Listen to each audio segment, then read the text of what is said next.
हो गया। हरे कृष्णा। अभी उज्जैन से एक कपुल आए हैं और इन लोगों की आध्यात्मिक जिज्ञासा था हरिनाम पर भगवान की भक्ति में बढ़ने के लिए।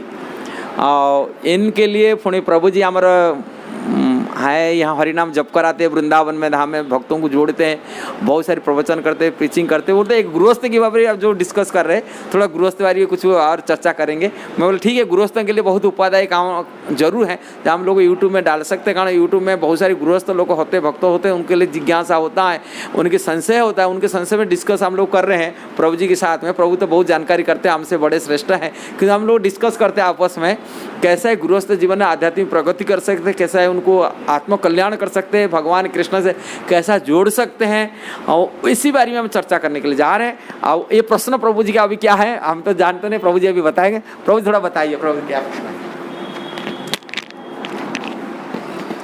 हरे कृष्ण प्रभु जी, आपका बहुत बहुत धन्यवाद कि आपने मुझे अवसर दिया पूछने के लिए। आप लोग अभी चर्चा कर रहे थे तो मैं सुन रहा था आपकी बात, तो वो सुनते सुनते मेरे मन में एक किसी ने पहले मुझे किसी गृहस्थ ने एक प्रश्न पूछा था, तो वही प्रश्न मैं आपके सामने रख रहा हूँ, और अगर आप इसका उत्तर देंगे तो काफ़ी कल्याणकारी होगा। प्रश्न ये था कि अभी आप चर्चा कर रहे थे कि जीवन में भगवान के विमुख जो व्यक्ति होता है तो उसके पीछे मुख्य कारण कामुकता है, यानी काम वासना, जिसको आपने नाम दिया। हाँ, लेकिन सदगृहस्थ का ये आर्ग्यूमेंट था कि कोई भी जो व्यक्ति अगर गृहस्थ जीवन स्वीकार करता है तो उसको संतति उत्पन्न करना आवश्यक होता है। हाँ, और संतति उत्पन्न करने के लिए उनके अंदर कामुकता का होना आवश्यक है। बिना कामुकता के संतति उत्पत्ति नहीं होगी, है ना। पर अगर हम ये कहें कि कामुकता बेकार है, वो भगवान के मार्ग में बाधक बनती है, तो फिर ये दोनों तो डायमेट्रिकली यानी पूरी तरह से अपोजिट बातें हो गई कि आपको गृहस्थ जीवन में संतान भी चाहिए और साथ ही साथ कामुकता भी नहीं चाहिए। हाँ, तो इसके लिए उनको थोड़ा कन्फ्यूज़न था। अभी आपकी जो चर्चा सुन रहा था मैं, तो मुझे लगा कि आप इसके लिए सही उत्तर दे पाएंगे, तो आप कृपा करके इसका उत्तर दीजिए। हरे कृष्णा। हरे कृष्णा। ये बात तो भगवान आंसर भगवद गीता में दिए है। स्वयं भगवान कहते हैं मैं काम अवरोध माने धर्म अवरोध काम हूँ। भगवान बोलते हैं मैं जो धर्म विरोध नहीं है, जो काम है वो मैं हूँ। भगवद गीता में भगवान ने कहा है ऐसे वैसे। हाँ, भूतेषु वो श्लोक भी प्रभु जी बोलेंगे। प्रभु जी बताए क्या क्या धर्म श्लोक है? नहीं, धर्मो अविरुद्ध भूतेषु कामोस्मि भरतर्षभ। जो धर्म अवरोध नहीं है, धर्म विरोध नहीं है, वो काम वासना मैं हूँ। भगवान वहाँ बोलते मैं हूँ, वो काम हूँ। कारण उसी के माध्यम से भगवान ने सृष्टि बनाया, सृष्टि की चलाया, जिसके बाद जीव उद्धार के लिए सृष्टि बनाया। मैं पहले वीडियो बताया हूँ, ये काम भगवान है, किंतु वो धर्म विरोध नहीं होना चाहिए, धर्म की रास्ता पर। और धर्म क्या है? संतान उत्पत्ति के लिए है। शास्त्र कहता है संतान उत्पत्ति के लिए है, वो काम को लगाना। जैसे क्रोध है, क्रोध भी उपयुक्त होना चाहिए, किंतु क्रोध नहीं अपनी इंद्रिय भोग के लिए है। अपनी इंद्रिय भोग नहीं मिला उसके लिए क्रोध उपयोग करे। लिखा है क्रोध वहाँ जाकर करना चाहिए। कहाँ करना चाहिए? क्रोध जो भक्तद्वेषी होते हैं, जो भगवत विरोधी होते हैं, ऐसा लोगों के पास क्रोध होना चाहिए। जैसे अर्जुन भी क्रोध नहीं करे, इतना बड़ा संहार कैसा किया, नरसंहार। जो हनुमान जी क्रोध नहीं होगा, लंका कैसा आग लगाया। ये क्रोध भक्त किए, जहाँ कारण भगवान की प्रीति के लिए क्रोध को। जो भगवान के द्वेषी है, भगवान भगवत भक्तों की द्वेषी है। सीता माता की उद्धार के लिए, सीता माता की ये के लिए उन्होंने क्रोध प्रकट किए, भक्त लोग किए। ऐसा ही जो भक्तों की विरोधी भाषा में रहने वाले थे, सभी दुष्ट लोग थे, इसलिए महाभारत संहार कराया। क्या वैष्णव की, वो लोग वैष्णव का आदर नहीं करते थे। पांडव लोग वैष्णव, महान वैष्णव थे, भक्त थे। ये लोग उनका आदर नहीं करते थे। भगवान ने आकर के उनको मध्य सहायता की। द्रौपदी महारानी भगवान कृष्ण के अन्य भक्ति नहीं है।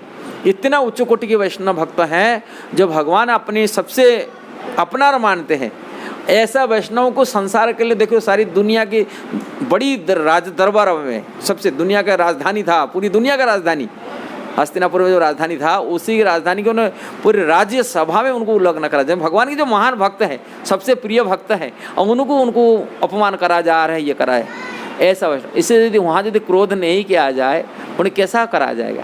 इसलिए क्रोध को मध्य यूज किया जाता है। जैसे चाकू मिला जाता है, चाकू मिलता है सब्जी काटने के लिए, सब्जी मिला नहीं किसी को खूनी करने के लिए मिला है। ऐसा ही काम है, क्रोध है कि लोभ भी है, लोभ भी यूज करा जाता है। कृष्ण कथा में लोभ होना चाहिए। रूप गोस्वामी बोलते हैं कथा तो लोभ होना चाहिए, किंतु कृष्ण कथा में लोभ होना चाहिए, भक्तों से लोभ होना चाहिए, भगवान की गुणगान कथा सुनने के लिए लोभ होना चाहिए। ये सब सभी चीज़ का उपयोग होता है यदि हम लोग को उसको सदुपयोग कर पाते हैं। यूटिलिटी जी प्रिंसिपल प्रपात कहते थे, जब उसको सदुपयोग कर लिया वो सही रास्ता में है, और उसको दुरुपयोग कर लिया कबड़े इंद्रिय भोग के लिए लगा दिया, थोड़ी वही उनके लिए शत्रु बन गया। इसलिए भगवान की संतान उत्पत्ति के लिए, संतान भी भगवान की कृष्ण की प्रीति के लिए, वैष्णव संतान के लिए उत्पन्न के लिए, भगवान की संतान हो, भगवान की सेवा में लागे, इसलिए संतान उत्पन्न के लिए काम को यूज करने के लिए कहा गया। नहीं तो काम को अपने इंद्रिय भोग के लिए नहीं लगाना चाहिए। ये शास्त्र में यही है, भगवत गीता में यही आंसर का है ना भगवान, सही है ना। अब काम वासना होना चाहिए, काम ये है, क्रोध भी होना चाहिए। ये क्रोध नहीं होगा कैसे फणी आपको भक्तों की द्वेष से भगवत विरोधी की व्यक्तियों को ये करेगा। जो क्रोध नहीं आएगा तो फणी भगवान विरोधी कैसे लड़ाई होगा करे। भगवान की निंदा करके कोई चला जाएगा, गाली मार के चला जाएगा, बोले आप सही जाएंगे, नहीं कोई बात नहीं, आप क्रोध नहीं करना, क्रोध खराब है। आपने अभी चाकू का एग्जाम्पल दिया। हाँ हाँ, तो जहाँ पे जैसे महाभारत युद्ध हुआ था, हाँ, तो उसमें लोगों को तलवार दिया गया था। हाँ, तलवार तो सब्जी काटने के लिए नहीं दिया गया था। हाँ, तलवार तो किसके लिए दिया गया? वही भक्तों की विरोधी जो करना, आदमी को काटने के लिए हाँ, दिया गया, खून बहाने के लिए दिया गया। हाँ जी। पर अभी आपने उसको कहा कि चाकू जो है सब्जी काटने के लिए, हाँ, तो चाकू के अलग अलग पर्पस हो सकते हैं। हाँ, कभी चाकू जो है जीव मारने के लिए भी दिया जाता है, कभी चाकू सब्जी काटने के लिए दिया जाता है। हाँ, नहीं जी भी नहीं तो वहाँ, ये एक मिनट, हाँ, जो कामना रूपी जो वासना जिसकी हाँ, बात कर रहे हैं हाँ, यहाँ पे, हाँ, ये धर्म के विरुद्ध है, धर्म के अविरुद्ध है, ये कैसे सिद्ध होगा? उसके लिए धर्म की परिभाषा क्या है ये बताइए पहले, फिर समझ में आएगा कि वो धर्म के विरुद्ध हो रहा है कि धर्म के अविरुद्ध हो रहा है। इसलिए जो धर्म की बात है, कहा था लोगों को प्रायतः साधारण लोगों को धर्म के बारे में जानकारी नहीं होता है, अनजान में रहते। इसीलिए तो भगवान ने वेद शास्त्र दिया धर्म को जानकारी करने। धर्म साक्षात, भागवत में कहा गया धर्म क्या होता है, धर्म साक्षात भगवत प्रणीतम, धर्म तो साक्षात भगवत, भगवान जो प्रणयन किए, जो नॉलेज दिए, वो इसको धर्म कहा जाता है।